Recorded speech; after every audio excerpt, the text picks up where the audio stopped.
What is up? Welcome into Second Down right here on ESPN Radio. Christian Gokel alongside Cody Queen, who has his computer unmuted, and Cam Urshery coming to us from Atlanta. Great to have all of y'all alongside on this Monday afternoon. A lot to dive into today. Going to dive into the Chris Doyle situation from Jacksonville. That news breaking over the weekend. Also going to take a look at the current NFL quarterback situations as well. But Cam, we got to know, because I tried to get all the information out of you last week, but you refused to do it. Top secret.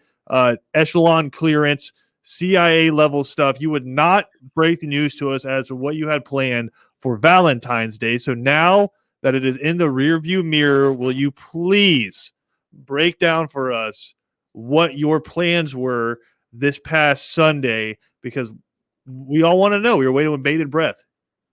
Nothing extravagant. Woke up, had to get the gifts and stuff like that. Surprised her.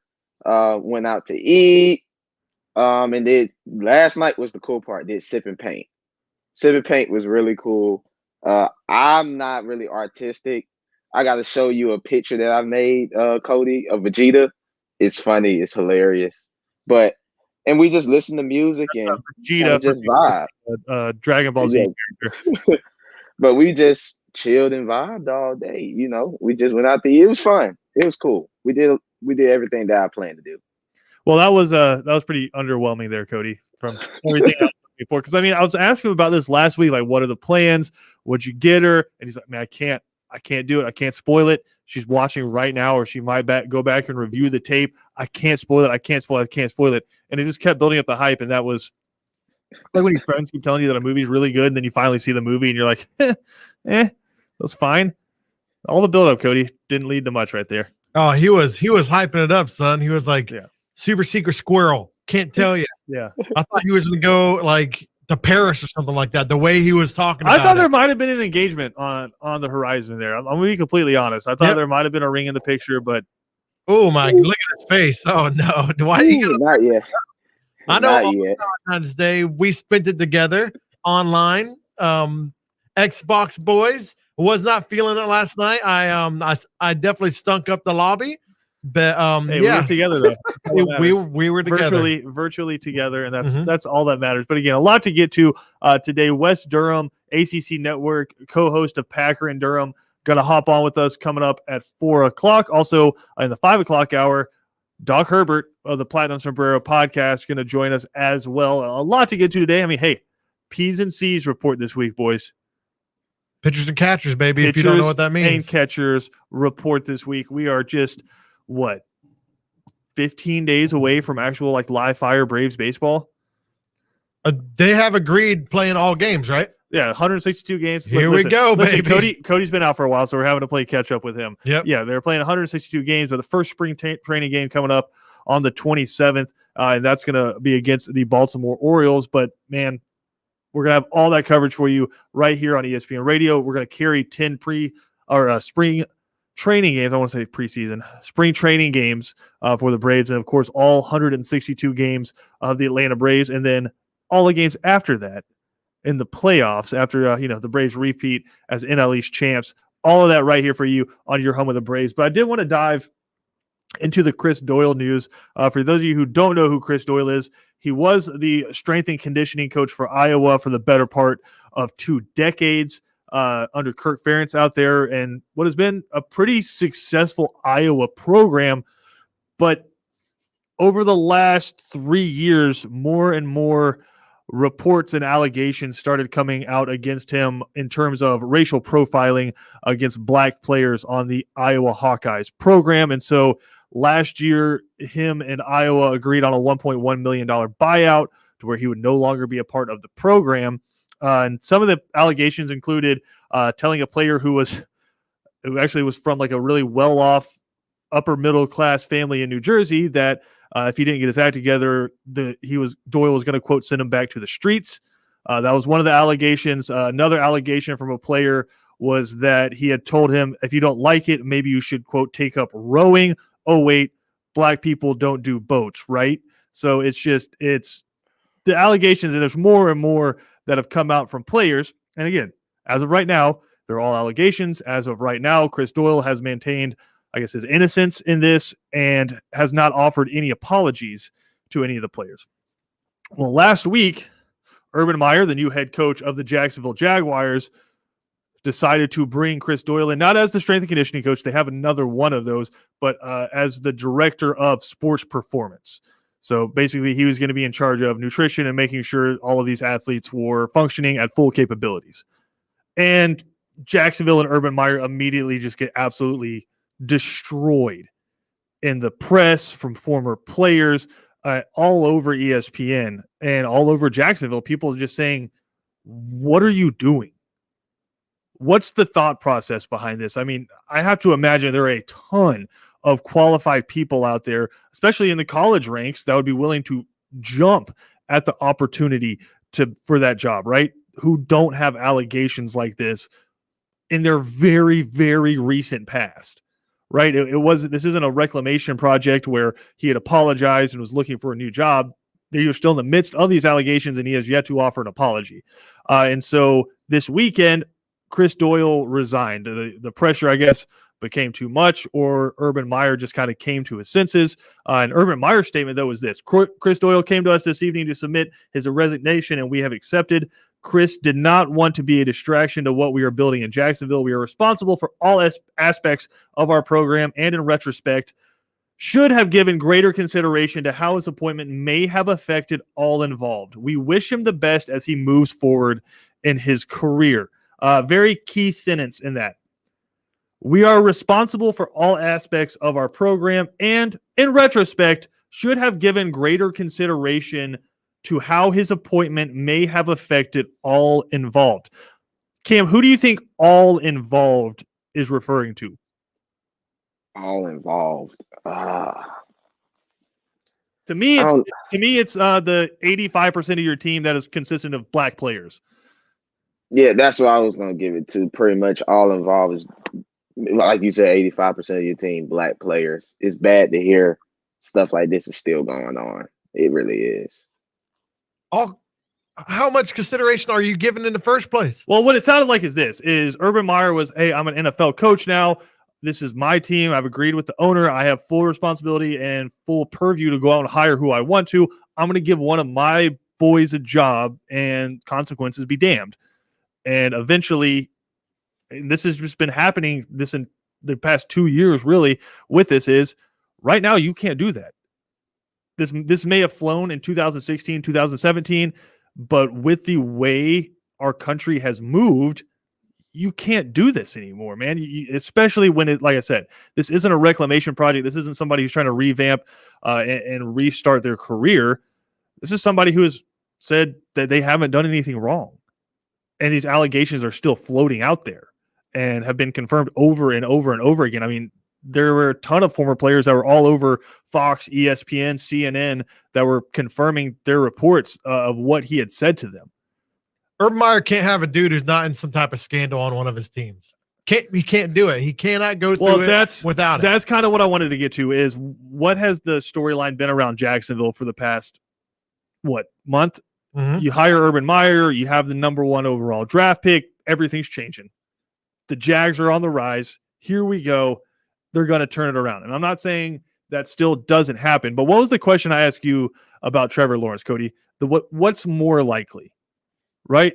What's more likely? That he's Peyton Manning, where he comes in and completely changes the trajectory of a franchise, turns them into a Super Bowl winner, a consistent winner, consistently winning their division?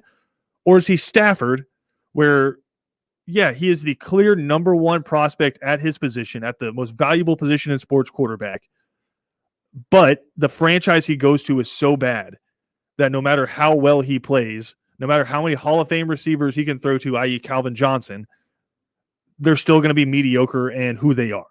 And I have maintained, I think if you had to put money on it, it's Trevor Lawrence is Matt Stafford in Detroit. Yeah, I think Trevor Lawrence will eventually be a top 15 quarterback on a lower 15 ranked team. He's going to be in the 20s, the 30s.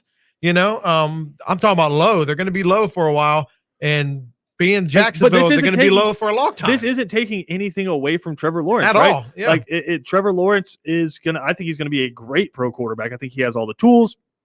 I don't think he gets enough credit for how athletic he is. I mean, because the dude can fly. and cannon for an arm. Obviously had a historic career at Clemson. I agree when people say he's probably the best quarterback prospect we've seen come out since Andrew Luck.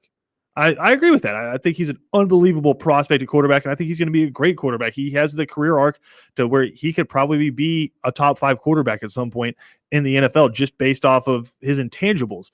But as good as you are, you got to have dudes in front of you blocking. You got to have people that can catch it. You got to have somebody you can hand the rock off to. And then on the flip side, you have to have a defense that can stop folks.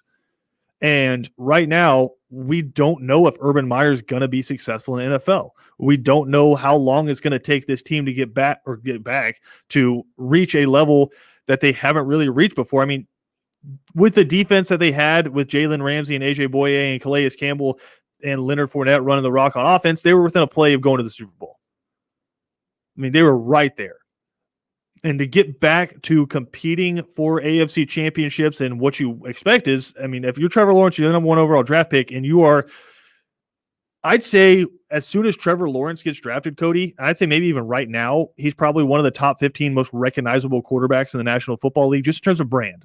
Oh, yeah. Just in terms of like people, you put his face up there and people are going to recognize him over some of the other starting quarterbacks who are already in the NFL, right? You're going to know him more than Jared Goff, tell you right now. Probably. Yeah. I mean, that's probably true. And so it's just, I mean, you definitely know him more than a Teddy Bridgewater. Oh, right? yeah.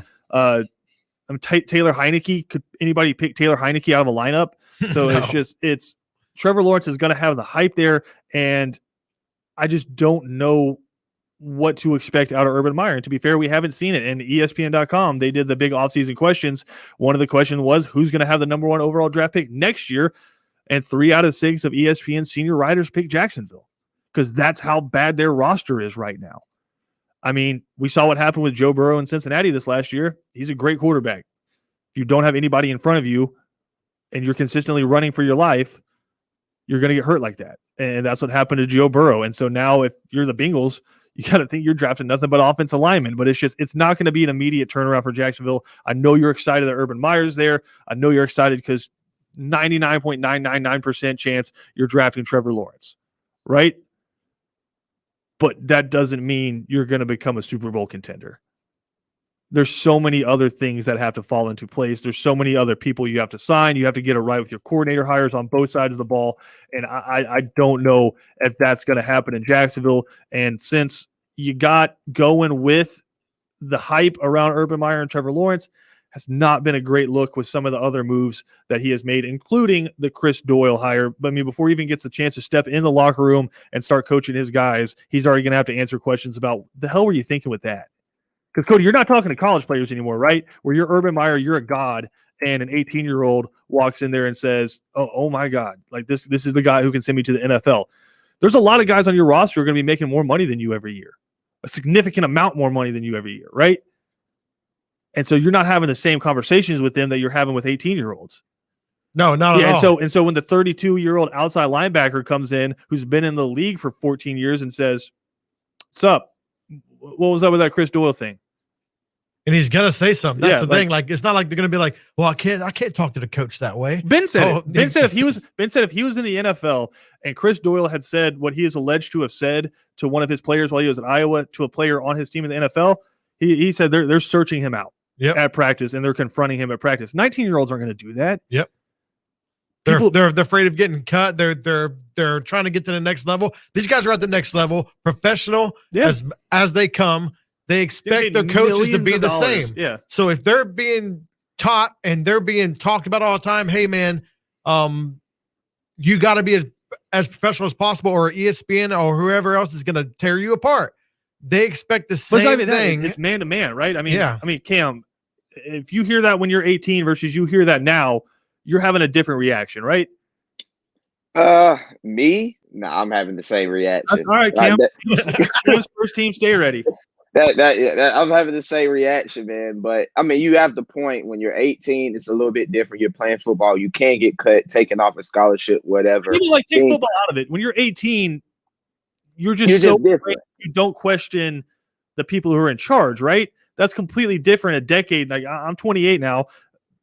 I would not react the same now as I would have when I was 18. 18, my first reaction would be to a person in a position of authority is just sort of sit there and take it. Whereas now, you hear something like that, not the same reaction. Mm-mm. Yeah, very very true. Not the same reaction. Like I said, you can't do that. You can do that in college, maybe get away with it, but NFL, those guys, they're getting paid, so they're Yeah. gonna come say something to you. They're gonna say something. Not just Chris Doyle were the allegations surrounding him at Iowa, but a few other coaches at Iowa as well. They're still dealing with those allegations. But I mean, I guess Makes my blood boil, man. well, I mean, I guess Jacksonville ended up getting it right, kind of. I mean, we don't know the full story or the true story out of it. I mean, if you take Urban Meyer's word, Chris Doyle decided to resign just to not be a distraction. So I guess Jacksonville trying to put it in their rear view, but just an inauspicious start for Urban Meyer in Jacksonville so far with some of the personnel decision right there. So we got more to come here on Second Down. I'm going to dive into the SEC quarterbacks for 2021 after 4 or 5 years of just absolutely elite quarterback play. Who are going to be the guys next year who try to fill that void? We'll dive into that and then some of the NFL offseason quarterback carousel moves as well. Christian Gokel alongside Cam Ursery here and Cody Queen on Second Down. Cody, I swear I didn't forget you right there. You always forget me, baby. Don't look at me like that. We got more to come right after this.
I have a very important question for you guys. Number one, Cam, how many laps of the Daytona 500 last night did you watch?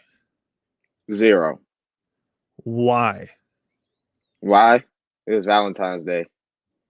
I mean, Oh yeah, we were losers. Remember, he wasn't. no, but I mean, you had all of Valentine's Day. You could have just like slipped away for a minute just to watch some Daytona 500, right? Nah, I haven't seen my girlfriend in 2 weeks, so I had to see her yesterday. It All was right. Valentine's. He's like, he says not that he wanted to. He said I had to see her. Yeah, I had to. Okay. That's fair. Well, I just wanted to ask you guys, because we're going to talk about this on 3 and Out too. Which do you think is more dangerous for a human being? In a NASCAR, say you're at the Daytona 500, getting into one of those wrecks, or returning a kick in an NFL game? Ooh. Getting one of those wrecks. Good one. The wreck. Yeah.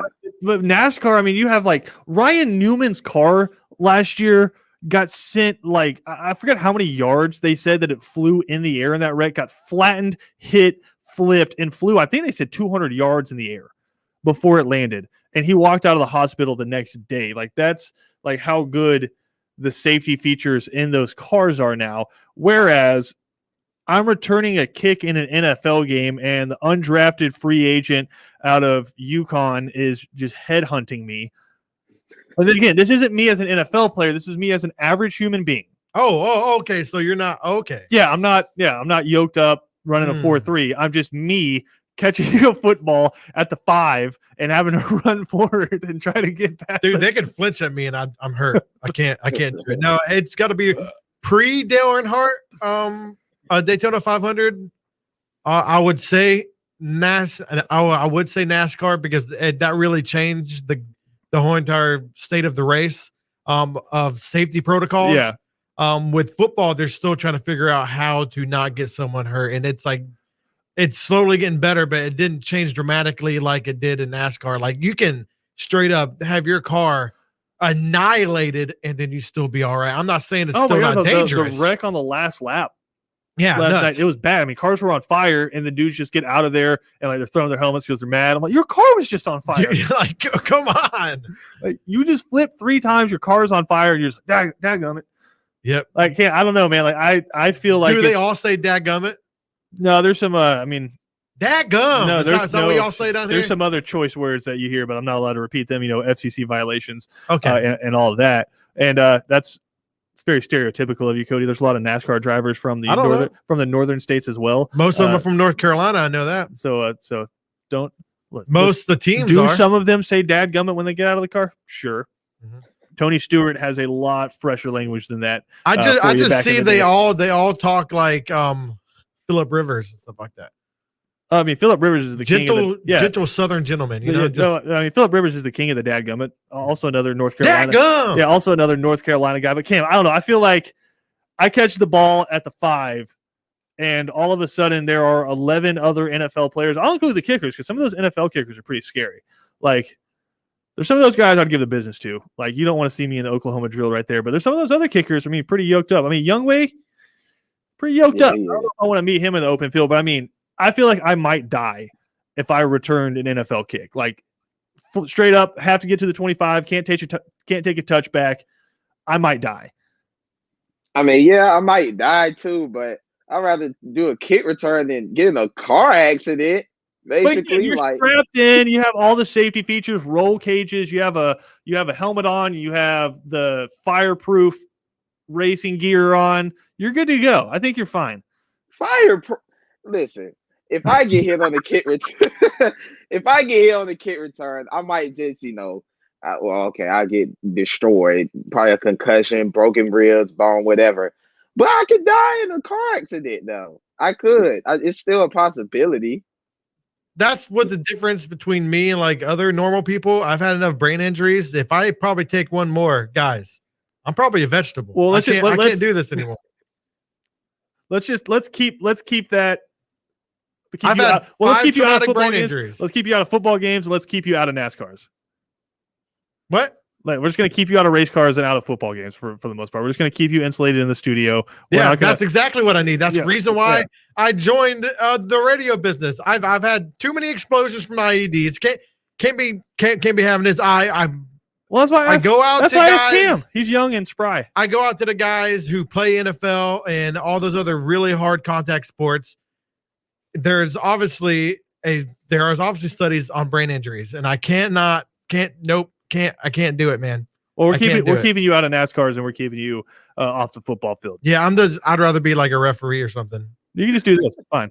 Yeah, I'm cool. Cam and I will put the test. Yeah, you young kick return. You young guns. Go ahead, go out there. Yeah, for any high school football coaches listening right now, can you let us just like return one kick? And obviously, we're gonna get just absolutely destroyed. If I go out there, put me in one of those bubbles, that they have when they run into each other. I wonder if Sean Quinn would let me return a kick against Savannah State. That would be great content. I'd pay to see that. That would be great content. It would be. That would be lit. And I take kind of from my guys at Savannah State because they're all amazing athletes. They're not like there might be one or two guys on the team that are future NFL guys. Yeah. Especially, you just see how new a recruiting class he got. Woo! All right, we're not diving into Savannah State recruiting right now, but we'll talk to Sean Quinn about it. See if we can get me and Cam out there to return a kick in one of these practices. Dude, you're brave, man. Just see how it feels, and then we can compare that. Maybe ever since you started doing CrossFit, dude, you've been very scary. No, maybe Cam, maybe we can find one of these local dirt tracks, and they'll let us like go in like one of their roller derbies out there and just do the figure eight. Yeah, getting a couple of wrecks out there, just a destruction derby. It'll be fun. Like, so we'll put this test. We'll put this to the test. But I did want to get into the SEC quarterbacks here. This segment got away from Did Cody? You try to take it like in 6 different directions, and I can't afford any more injuries, dude. I can't do it. I got 2 Purple Hearts. I can't do it. What? This is what it is, Cam. I'm hurt. No, this is what it is, Cam. Cody is once again thirst trapping and using our different mediums to do it. I mean, he's doing it on Facebook. He does it on Instagram. Now he is using our radio show to do it. That was the whole thing, wasn't it? You wanted to get around to, I got 2 Purple Hearts. No, I'm just saying. I can't. For anybody I don't want anybody out there thinking I'm some like guy who's like afraid of everything. I'm not afraid of anything. I've done all I've needed to do in life. I wouldn't do any of this stuff. I can't do it. I'm old and frail. I'm not trying to thirst trap anybody. Hey, ladies. I go to bed really early and I try not to do anything physical through the day because I'm weak, man. I am weak and frail now. Look at the gray in my beard, dude. I'm old. I can't do it. You guys are all young and spry. Oh, I'll return a kick. What are you talking about? No. What are you talking about? I cannot. This is like Charlie level of brain spew right now. You've literally gone in like 7 different directions. I can't do all this sports stuff you guys are saying. So you just didn't want to talk about SEC quarterbacks. That's exactly why I'm trying to drag this on. Can you name 3 quarterbacks who are going to start in the SEC next year? It's time for break. It was all a clever ploy, Cam, by Cody to not have to talk about SEC quarterbacks. Well, bad news, Cody. We're going to go to break, and we're going to come back and talk about SEC quarterbacks right here on Second Down.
Cody, are you okay?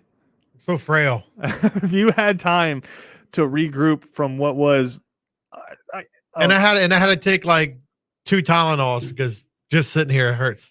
I mean, that last segment was interesting. Cam, you know what I think that last segment was? Is 2 weeks of Cody having to stay locked up in his house with his kids. And that was just him like letting all of his thoughts go with no filter from brain to mouth. He's just happy to be out. That's it. Quarantine. He's happy to be out. Thanks. Your boy's out. I call Cody a sharer, and that was a damn sharer segment. There were no takes given there. You just said anything that popped into your mind. It was just like I think therapists do this, where it's like they flip a picture over and they're like the first thing that comes to mind. You are my therapist, and that's how the dots started connecting. Is like the story didn't even make sense. You were just like immediate association. That was a wild segment. I'll like come in the office and I'll just like start spilling my heart out, and then like all I want is you to listen to me, and you just look at me. And you're like, okay, and I'm like, okay, that's all I need. Thanks, Mr. Well, because I've been getting that since I walk in from Kevin Thomas. And then as soon as he stops and leaves or he starts working, you walk in and you start doing it too. And so you've been getting that from me for like years now. That's fine. You're used to it now. I'm here for it. And I listen and I'll respond. And just because I don't share doesn't mean I don't care. I'm just not a sharer. I'm okay with that. I'd rather you not share because I'll probably get annoyed with it. Like I don't know how you don't get annoyed with it. Like I don't know how you don't get annoyed with it. Yeah, well, express your annoyance. All the like the time. I said, Cody, I'm not a sharer and therefore internalize everything. So even if if I wanted to throw something at you, I wouldn't. Thanks. Because I care too much. But I did want to talk about SEC quarterbacks because I think we've really been, at least the SEC has, and us as fans have really been spoiled the last few years by really elite level quarterback play, and not just at the schools that were competing for SEC championships and past that, but from most of the schools, you've seen really good quarterback play the last few years. This year, very similar to what's kind of happened in the NFL, just a lot of turnover at the quarterback position, right? I think we said upwards of at least 40 teams and upwards of 60 or 40% of teams and upwards of 60% of the teams in the NFL are going to see some sort of change at quarterback, which is nuts. SEC, it's a little bit more than that. I mean, just you see Joe Burrows leave, Tua's leave, and now Mac Jones is off to the league. Another Heisman candidate from Florida is Kyle Trask is out the door, and so Kellen Mond, who is a hell of a quarterback at Texas A&M, he's out the door, and so all sorts of quarterback change happening in the SEC, and so I don't know that there's a clear hierarchy right now in the SEC as who's that guy coming back. Because for me right now, the tier one is Matt Corral at Ole Miss. I mean, say what you will about this team. The defense is bad. You know you're going to have to score at least 40 points to have a chance to win if you're Lane Kiffin at Ole Miss. But Matt Corral is an unbelievable quarterback. Just the physical attributes, what he's able to do with his legs. He's got a cannon. And for the most part, some pretty dang good decision-making. He will turn the ball over. I'll say that. He will throw picks, but usually it's just him trusting that arm a little bit too much and trying to make an explosive play happen on every play. But I think a full spring with Lane Kiffin, learning the real ins and out of that offense, it's not just going to help him, help his offensive line, help his skill guys out. So for me, Matt Corral's tier one. I'm bought in on JT Daniels. I mean, we've only seen 4 games, and besides the Mississippi State game, which was we talked to Anthony Trace last week from PFF. He said one of the top 5 debuts from a first-time starting quarterback in Power 5 history, just in terms of their first game. And because he lit up Mississippi State, right? But then after that, it was kind of okay. You saw South Carolina. It was mostly the running game in that one. He did hit some good play action passes, but it was kind of okay. And then Cincinnati, it was bad, I'd say, until the second half, and really he had to turn it on, and Georgia finally put up some points, and they had the last minute drive. But he even said it in the post game. They're like, "Wow, that was a heck of a 1 minute drill." He's like, "Man, I threw the ball to Kenny McIntosh 3 times out of the backfield, and we kicked a field goal." So, I mean, say what you will, it was an okay performance from JT Daniels, but very much what I was saying about Matt Corral. He's got the attributes, and I think a full offseason with Tom Monken, with being the guy, is really going to help JT Daniels out. After that, it gets a little weird. Bo Nix, I think, would be the natural choice to be in that top 5, but we really saw a regression from him in year 2. Now Gus Malzahn's gone. In comes Mike Bobo to take over as OC at Auburn. and Brian Harsin, offensive guy from Boise State, takes over as the head coach. Do we see Bo Nix take that next step? I mean, LSU, is it Brennan or is it Johnson playing quarterback there? We don't know who the quarterback's going to be. South Carolina, you're going to have two different South Carolina quarterbacks who started games for them in the last 2 years starting for other FBS programs next year. Right? And so now it's Luke Doty's turn, who Georgia fans saw in the Georgia-South Carolina game. It's his turn, it appears, to take over there, but we don't know what we're going to see out of him. Tennessee, is it Harrison Bailey or is it Hendon Hooker? Hendon Hooker transfers in from Virginia Tech. Mizzou, I think, is sneaky, Cam. Connor Bazelak, freshman quarterback last year, played really well in a lot of their games. I think he's a guy. Joey Gatewood, the Auburn transfer at Kentucky. He is the odds-on guy to be the starting quarterback for Kentucky. And then a guy I think has a chance to either A, catch the wrath of his fan base, or B, light it up, is Emory Jones at Florida. I felt bad for him because he kind of played the Justin Fields role the last couple of years where he just got spot plays. He never actually got to get into a rhythm. So I think when he's the guy and they can design an offense around him, I think Emory Jones can be really good. But out of those guys, Cam, I mean, who do you see as the tier one guys? I mean, are any of them tier one, or is it just a hodgepodge of pretty good quarterbacks?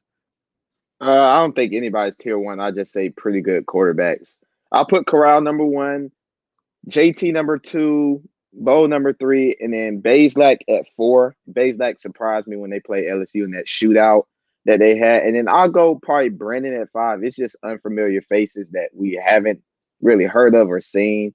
But I'm putting JT at 2 just because of what he showed me in the 4 games and how he improved that Georgia offense towards the latter part of the season. Nowhere in his top 5 is Bryce Young, who's the odds-on favorite to be the new starting quarterback for Alabama.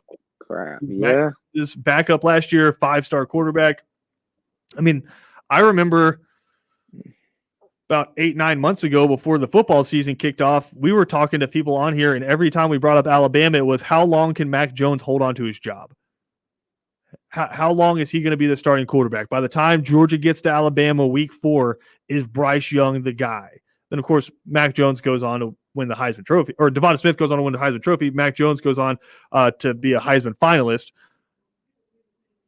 Bryce Young, I feel like, has a sneaky chance of being the number 1 quarterback in the SEC next year. Now, it sounds crazy, right? I mean, he's the quarterback. Are you okay? My bad. Yeah, he's the quarterback at the University of Alabama, but they lost Devonta Smith. They lost Jalen Waddle. They lost Najee Harris. They lose a couple of offensive linemen, right? And then he's having to step in and be the new quarterback. And, oh, by the way, Steve Sarkisian's gone as well. You bring in Bill O'Brien to be your new OC. That's a lot of turnover there, right? And especially a guy who's going to be a first-time starter. But it's Alabama. They literally just signed, according to 247 Arrivals, the best recruiting class in the history of recruiting classes. Ever. And that's on top of last year's number 1 overall recruiting class.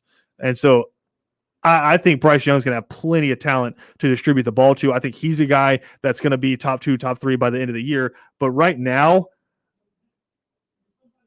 I think it's Matt Corral, JT, and Emery Jones hovering right there around 4 or 5. I think Emery Jones is going to be good next year. Like, Dan Mullen likes drawing up plays for a running quarterback. Kyle Trask had wheels, but he wasn't a guy that you really wanted to design plays for. He was dangerous when you got him like inside the 5 on some of those quarterback ISOs, quarterback powers, but for the most part, you weren't drawing up read options for him. Emory Jones is going to add another dynamic to that Florida offense, just kind of sucking up linebackers because they have to be aware of him.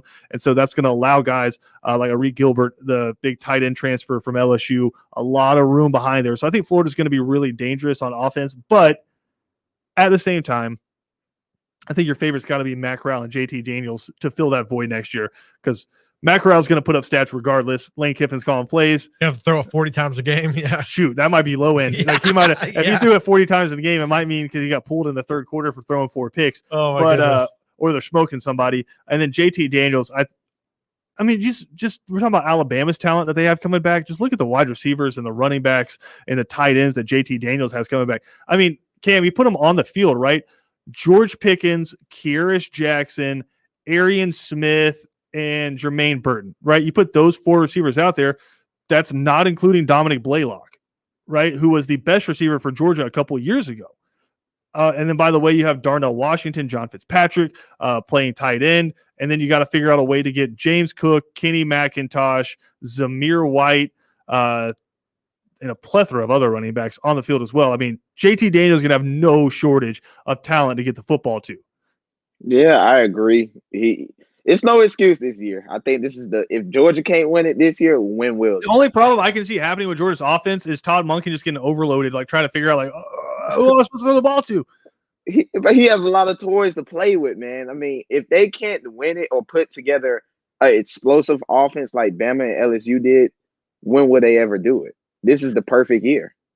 Yeah, I am not disagreeing with you there, and a very winnable SEC East coming up in 2021 for Georgia as well. But that's a look at some of the SEC quarterbacks, and really, like I said, just a lot of unknowns. You don't know who you're going to see week one for some of these premier SEC schools. You don't know who it's going to be at LSU. You don't know who it's going to be at Tennessee. A&M's got a role to fill right there as well. So a lot of unknowns coming up, but a lot, I think, of names that you might not know right now, but are going to be household names midway through next season. Christian Gokel alongside Cody Queen and Cam Urshery here on Second Down. Final segment of Second Down next.